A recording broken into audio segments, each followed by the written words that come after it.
Okay, so I'm kind of sick right now. I have laryngitis. I have a cold. I actually get laryngitis a lot, so it doesn't really bother me.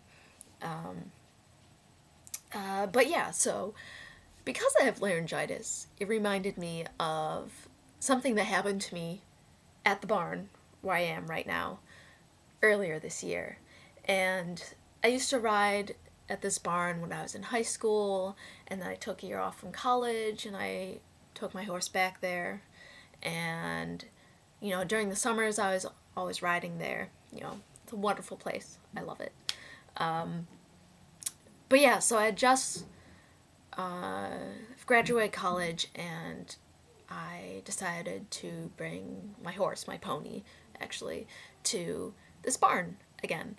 And, over the course of, I think, 5 or 6 years, there's been a lot of turnover with boarders and whatever.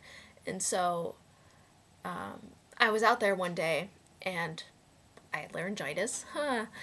And I'd actually had it for about, I think, 6 days at that point.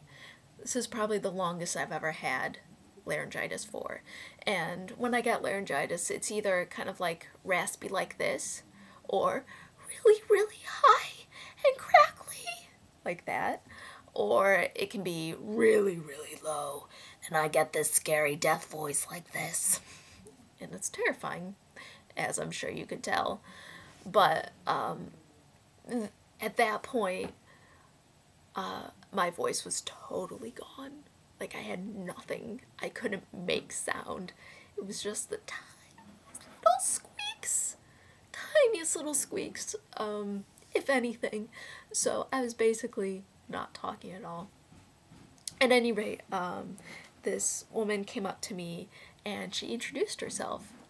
And because I had laryngitis, I had absolutely no voice. I was like, oh.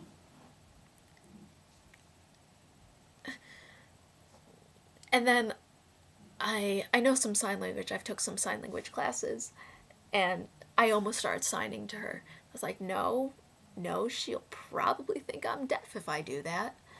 But then, as I was like standing there and just sort of thinking about it, I was like, oh. And so I walked over to my stall door and I had like the little nameplate up, the horse's name and my name underneath. And so I pointed to that and, she was like, oh, okay. And I was like, oh. And so I wound up saying thank you to her, I guess. And so even though I had actually intended to avoid her thinking that I was deaf, I wound up actually making her believe that I was deaf. And she just sort of said, oh, okay, and like walked quickly away. I was like, oh, shit, she probably thinks I'm deaf and I can't talk. It was just sort of awkward in general.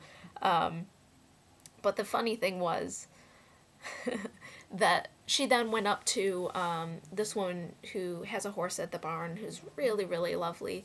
And she went up to her and said, I think I just offended that girl, Liz. Is she deaf?